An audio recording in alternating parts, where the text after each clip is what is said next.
What's up with the new sugar diet craze? And I actually made a video on this recently, and several people tried to crucify me online, but I'm still with us.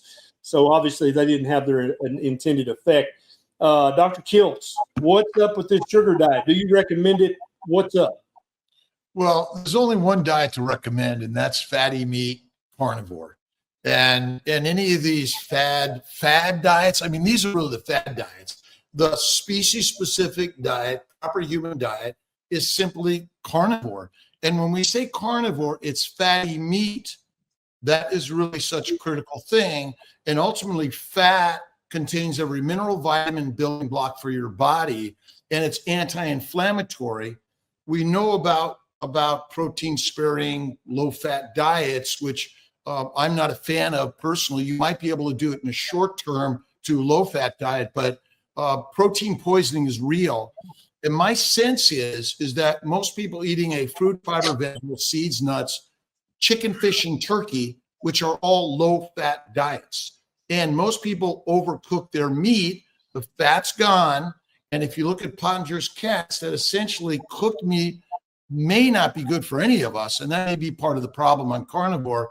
But, I don't understand, sugar diet, I just stay away from all that stuff personally. We know species-specific, proper human diet, it's fatty meat. And insulin is not the cause of disease. It's a low-fat, plant-based diet. That's really simply it. Insulin's job is to make fat in the liver. If it doesn't do that, you're dead. And insulin goes up when your sugar or amino acids go up.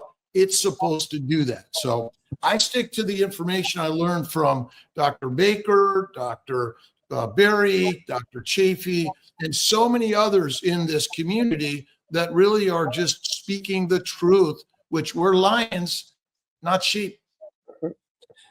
Now, everybody that's watching this, later in this video, we're going to have a special surprise for you. We have the director of the new documentary called Animal, and we've got I think a 2-minute clip directly from the documentary that we're going to show you guys in a few minutes. So stick with us.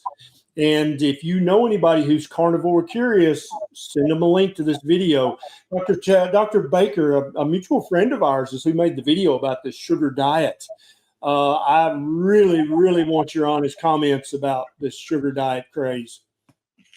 Yeah, I actually have got a nice video coming out where I did quote unquote the sugar diet, but I did it without sugar, and I'll explain why. So you guys remember what kwashiorkor is. So that is a protein malnutrition state. We see it when these starving kids in Africa with this, they look like skeletons with bloated bellies. Those kids get enough calories. They get a pure carbohydrate diet with no protein, and they do indeed lose weight. And so when our body senses that we are low in methionine, we are low in leucine, we are low in branched chains amino acids, we secrete this substance, this hormone called FGF21, fibroblast growth factor 21. And when that occurs, we do mobilize fat and glycogen, and because our body literally thinks we're starving to death. And why kids, when they're in that situation, get so skinny is because kids are in this rapid growth phase. Adults, what happens to adults is they get the typical fruitarian type of situation over the long term, right? Now, for a short-term hack, like anything else, yes, you can eat pure energy and drop your protein down to next to nothing, and you will lose weight. However, that's not sustainable, right? And there is such thing as FGF resistance, where people, if they do this chronically, then they become resistant to this. And so, to that point, I did a little experiment where I ate nothing but fat, no protein for 3 days, and I dropped 8 pounds. Right. So, sugar diet without the sugar, it's basically a protein restriction diet. That is not a good solution long term. We all know the dangers of not eating enough protein. That doesn't have to be super high protein, but when you get your protein low enough, you will tend to lose weight. But like I said, and honestly, if you stick a sugar diet on somebody who's a type 1 diabetic, a type 2 diabetic who's poorly controlled, a type 2 diabetic that's on insulin resistant, you're probably asking for DKA. These people are going to see their blood glucose go to 300, 400, 500. They're going to end up in the ER, in DKA potentially. So, I mean, this is not something you can just willy-nilly play around with. When Kempner was doing his rice diet back in the 1940s and 50s in Germany, all of his patients were inpatients. They were inpatient under strict strict medical supervision, possibly for that very, very, very well-known reason, although they didn't quite have the understanding of what's going on, but they knew they could potentially harm some people. I think that some people will lose weight doing a sugar diet. As you guys know, sugar for a lot of people is an absolute disaster: joint pain, inflammation, addiction, brain fog, hypoglycemia, hyperglycemia. So there are some potential issues. Now, if you're a super fit guy and you want to lose 10 pounds, i.e. my friend Mark Bell wants to get ripped down, I mean, yeah, he can do it. He's going to long term, and Mark always likes to talk about strength is never a weakness. And I think he's cognizant enough to know that, you do this long enough and that strength is not going to be there anymore. So you've gotta, I mean, like I said, I just don't think you can do a long-term sugar diet, particularly if you continually restrict protein. It's going to be a disaster. Not to mention fat. Remember, carbs are inessential. Fat, as Dr. Kiltz astutely pointed out, fat soluble vitamins and so many other nutrients that are essential to human life. Sugar is not essential. Hey everyone, really happy to announce a new sponsor for the show and for everybody down in Australia, Stockman Steaks, who are delivering high quality grass-fed and finished pasture-raised beef and other meats, flash frozen and vacuum sealed to your door, something that I've been enjoying a lot of myself recently as well. They also have a great range of specialty items such as high-fat keto mince and carnivore beef and organs mince with liver, kidneys, and beef heart as well. So use code Chaffee today for a free order of beef mince or another specialty gift along with your order at stockmansteaks.com.au, and I'll see you over there. Thanks, guys. Correct. Dr. Chaffee, are you a big fan of the new sugar diet craze? No, definitely not. And like I was saying, it's not just about weight loss. There are a lot of ways to lose weight, but you want to do it in a way that's healthy and sustainable. And eating proper human diet is that way. I think it's the best way. There's other ways that are at least better than the sugar diet.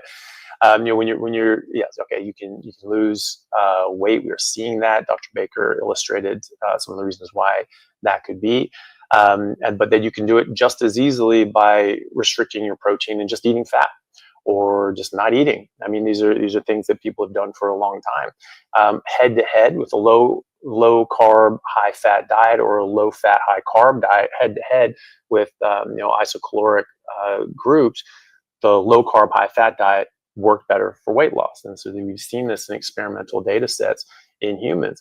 But again, it's not just about weight loss, because weight loss isn't the end all be all. When you're eating this amount of sugar, you're going to massively increase your blood sugar. You're going to increase your insulin.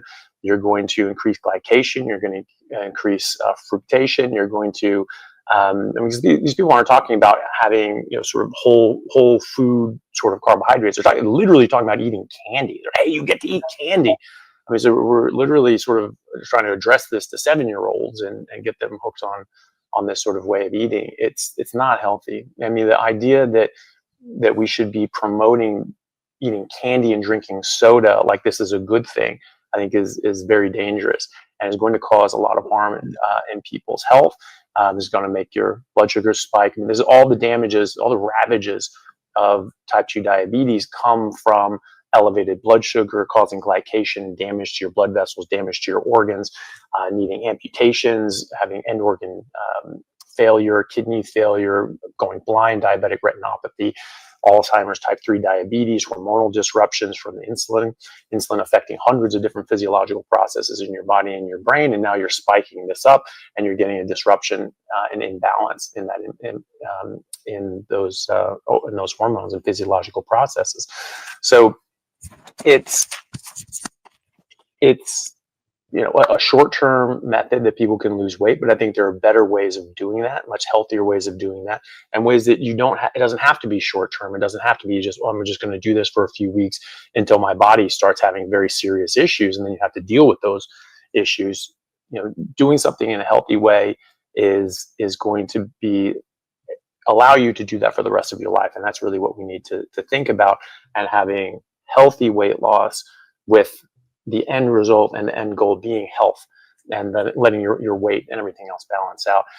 My concern as well is that this is sort of jumped up so rapidly. I mean, think about how long it's taken for a ketogenic, for paleo, for carnivore to really get a foothold and get out there. There's been a really grassroots movement that's taken years and decades to get going, and people like, Dr. Atkins getting lambasted and things like that, making up stories that he died of a heart attack when he actually died by slipping on ice and hitting his head.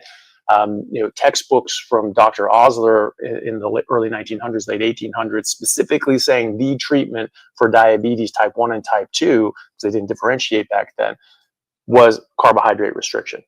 This has been a medical intervention for literally centuries now, and yet we're trying to, but it takes a massive grassroots effort to get this back in the vernacular. Whereas the sugar diet, it's came like that, and so I just wonder, is this a response from the sugar industry, from the processed food industry, because their cereal sales are going down, their soda sales are going down, all these things are going down. They're okay, we need to make a response. And are they the ones pushing this out? Not to say that Mike is getting paid or anything like that, but I would be very, very suspicious that the origins of the sugar diet was being founded and pushed by these industries. It wouldn't surprise me anyway.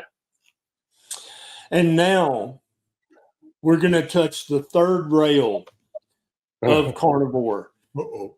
I need all y'all's opinions. And if anybody cares what I think about the sugar diet craze, I've actually already made a video about it. It's on my YouTube channel. Here's the third rail, gentlemen. Are you ready for it? I need your honest answer.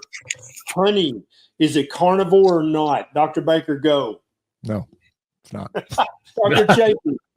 No, it's not sugar, and it's bee vomit, so it's not even a part of an animal, right? It's concentrated nectar. Honey carnivore.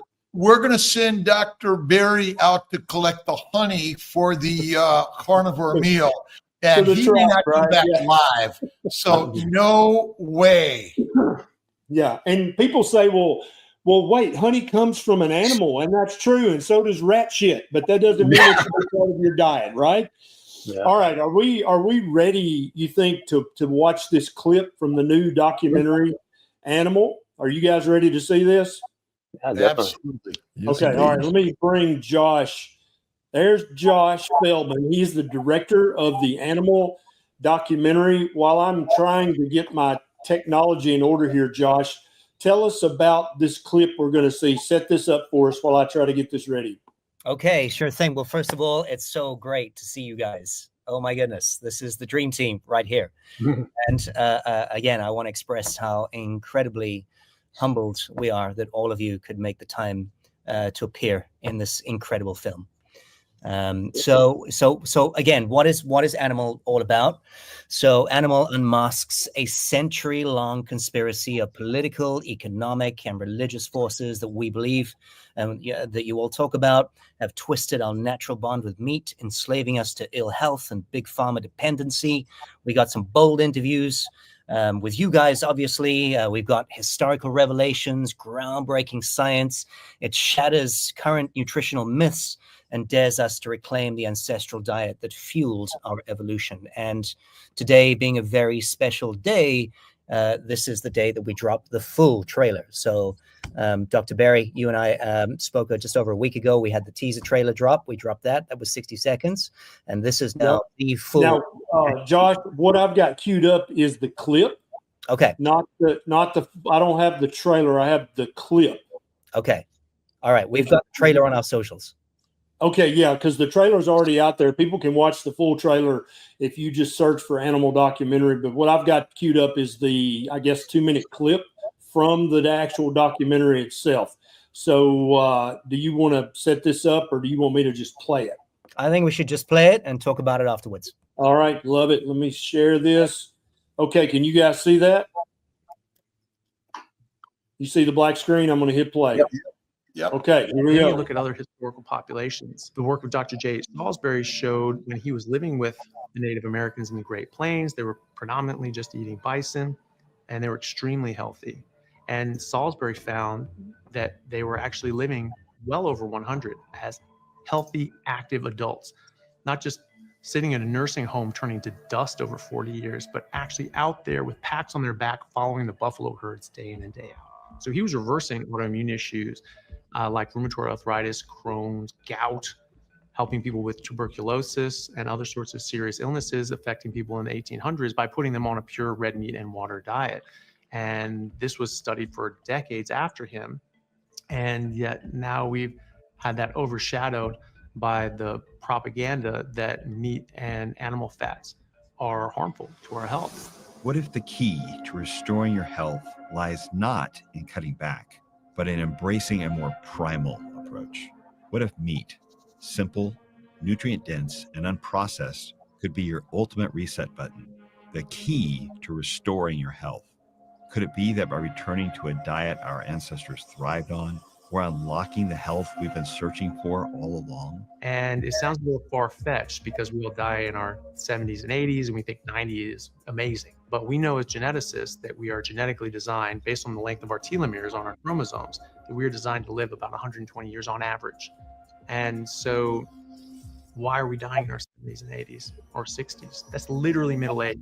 Genetically, we're designed to live 120 years. And if you eat what you're designed to eat, you should live as long as you're designed to live. And that is decades longer than we're living now. And that is proof positive that the things that we're eating are poisoning us, because slow poison is still poison. And if something kills you 40 years early, you're still poisoned.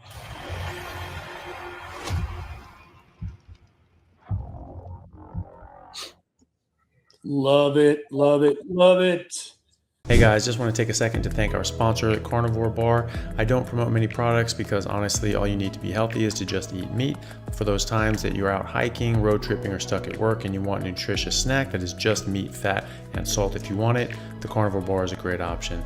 So I like this product not because it's just pure meat, but also because I want the carnivore market to thrive as well. And the more we support meat-only products, the more meat-only products there will be available in the mainstream. So if this sounds like something you'd like to get behind, check it out using my discount code Anthony to get 10% off, which also applies to subscriptions, giving you 25% off total. All right, thanks guys. Josh, what do you want to say about this clip we've just seen? And do you have any updates about when this is going to be out? I certainly do. Well, first of all, that's just one of the many great clips that we wanted to kind of share with you guys. And as we mentioned a moment ago, the full trailer is now out, which you can catch on our website and on all your socials as well. So then the information regarding the actual release of the movie.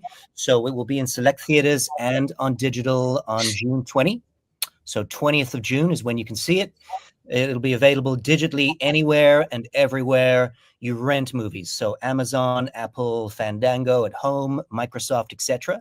And then theaters. So we've got it playing in theaters in New York, in LA, in Vegas, in Austin, Houston, and possibly Dallas.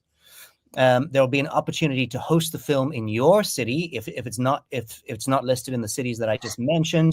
So you can go to our website at animal.movie/how to watch and click host a screening to get started hosting in your community right now. Nice. I love it. Josh, thank you so much for that. And we're all looking forward to the premiere of this movie. I'd love to host a premiere in Nashville. Get with Alyssa, and we'll see if we can't figure out a way to do that. And I know all the docs would love to host it in their town if possible. Josh Feldman, director of Animal, the new documentary coming out June 20. Thank you so much, Josh. Thank you, guys. Dream team. Thank you. Thank you very much. Good to see you.